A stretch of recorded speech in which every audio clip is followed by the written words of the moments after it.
Hello everyone. इससे पहले के जो दो वीडियो हैं उसमें हमने अनग्रुप डेटा से और सेमी ग्रुप डेटा से क्यूडी निकालना देखा था या सीखा था। आज का जो ये वीडियो है या इस वीडियो में हम ग्रुप डेटा से क्यूडी निकालना सीख रहे हैं। ये आपके एग्ज़ाम में आएगा। तो इस तरीके से आपको एग्ज़ाम में डेटा दिए रहेंगे, क्लास इंटरवल दिया रहेगा और फ्रीक्वेंसी दी रहेगी।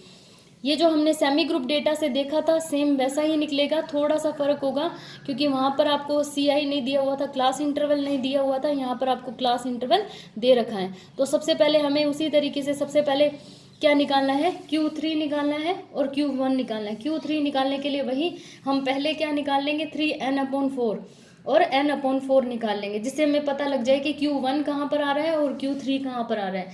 तो Q1 का मतलब है n को हम 4 से डिवाइड करते हैं। n हमारा कितना है, 54 को जब हमने 4 से डिवाइड किया तो 13.50, ये हमारा Q1 हो गया। और जब हमने इसी n को 3 से मल्टीप्लाई करके और 4 से डिवाइड किया, क्योंकि हम क्या कर रहे हैं यहाँ पर Q3 निकाल रहे हैं, इतना जब हमने किया तो हमारा Q1 निकला। और Q3 निकालने के लिए हमें 3 से मल्टीप्लाई करना पड़ेगा। तो हमने जब इसको इससे मल्टीप्लाई किया तो 162 को 4 से डिवाइड किया। 162 को जब हमने 4 से डिवाइड किया तो 40.50 आ गया। ठीक है, ये हमारा Q3 आ गया। सबसे पहले हमें CF में देखना है। CF आपको निकालना पड़ेगा। आपको एग्जाम में सिर्फ क्लास इंटरवल दिया रहेगा और फ्रीक्वेंसी दी रहेगी, आपको CF निकालना है। CF निकालने का तरीका मैंने आपको बताया था कि अगर आप दोनों तरीके से निकाल सकते हैं। अगर आपने डायरेक्ट 54 यहाँ पर लिख दिया, 54 यहाँ पर क्यों लिख रहे हैं, क्योंकि यहाँ पर सबसे बड़ा वर्ग अंतराल है। यहाँ पर आपको n लिख देना है, टोटल n जो आपका है। और इस तरफ से आप घटाते हुए भी CF निकाल सकते हैं। 54 में से 4 घटाया 50, 50 में से 6 घटाया 44, 44 में से 8 घटाया, इस तरीके से भी निकाल सकते हैं। दूसरा तरीका ये है कि सबसे छोटी फ्रीक्वेंसी को आप यहाँ लिख दो। 5 में 7 जोड़ेंगे 12, 12 में 10 जोड़ेंगे 22, 22 में 14 जोड़ेंगे 36।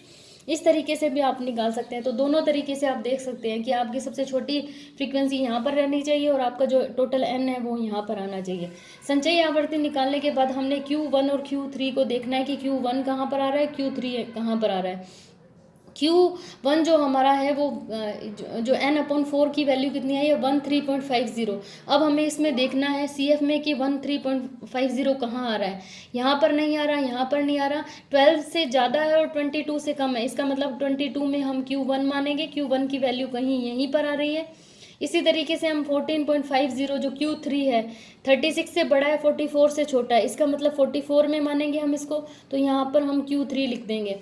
जो भी आपकी वैल्यू यहाँ पर आई है उससे बड़ा जो प्राप्तांक होगा CF में, वहीं पर आप अपना Q1 या Q3 मानेंगे।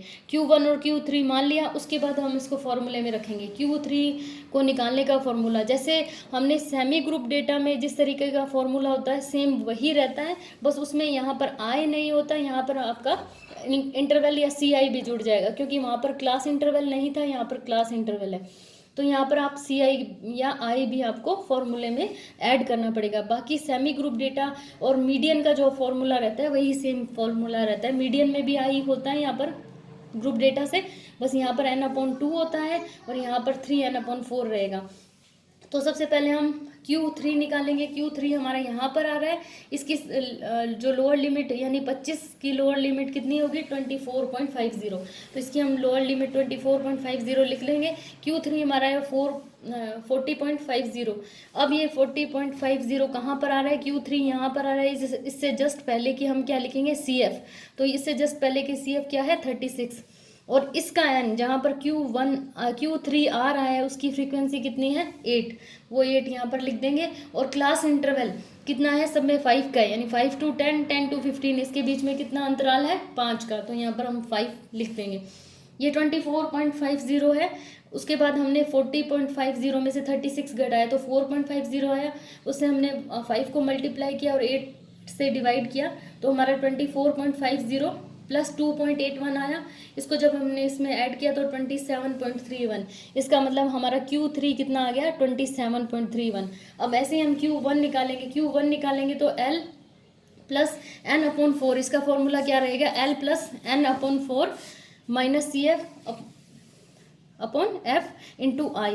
तो सबसे पहले हम क्या करेंगे, ये हमारा Q1 कहाँ पर आ रहा है, यहाँ पर। इसकी लोअर लिमिट क्या है, यानी 15 से 20 है तो हम 15 की लोअर लिमिट देखेंगे, तो 15 की लोअर लिमिट क्या आएगी 14.50। तो यहाँ हमने 14.50 लिख दिया।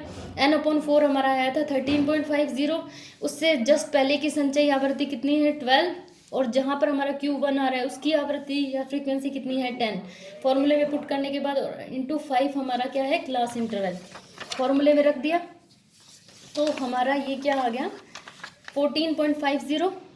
उसमें से हमने जब इसको माइनस किया 13.50 में से जब हमने 12 को माइनस किया तो ये आपका आ गया 1.50। 1.50 को जब हमने 5 से मल्टीप्लाई किया और मल्टीप्लाई करने के बाद आपका 7.50 आया, उसको हमने जब 10 से डिवाइड किया तो 0.75 आ गया। 0.75 में जब हमने 14.50 ऐड किया तो 15.25 आ गया। अब यहाँ तक हमारा क्या आ गया Q1 आ गया। अब हमें QD निकालना है, क्वार्टाइल डिविएशन या चतुर्थांक विचलन। तो उसके लिए हमें Q3 माइनस Q1/2 करना है। तो हमारी Q3 की वैल्यू कितनी आई थी 27.31 और Q1 की वैल्यू आई थी 15.25। तो यहाँ हमारा QD क्या आ जाएगा 27.31 माइनस 15.25/2। तो इसको इसमें से जब हमने माइनस किया तो 12.06, इसको 2 से जब हमने डिवाइड किया तो 6.03। तो ये 6.03 जो है ये हमारा चतुर्थांक विचलन निकल के आ गया। तो इस तरीके से हमें अनग्रुप डेटा से, सेमी ग्रुप डेटा से और अनग्रुप्ड, सेमी ग्रुप्ड और ग्रुप डेटा तीनों से हमने निकालना सीखा QD। आपके एग्ज़ाम में यही पूछा जाएगा। अगर आपको ये क्लियर नहीं हुआ है तो इससे अगले वीडियो में एक बार मैं फिर से आपको QD, ताकि आपको वही अच्छे से रिवीजन हो जाए जो आपके एग्ज़ाम में आएगा। तो अब अगले वीडियो में हम अनग्रुप डेटा से नहीं करेंगे और ना ही हम सेमी ग्रुप डेटा से। ये आपके समझने के लिए था। हम ग्रुप डेटा से QD निकालना एक बार और देखेंगे। Thank you.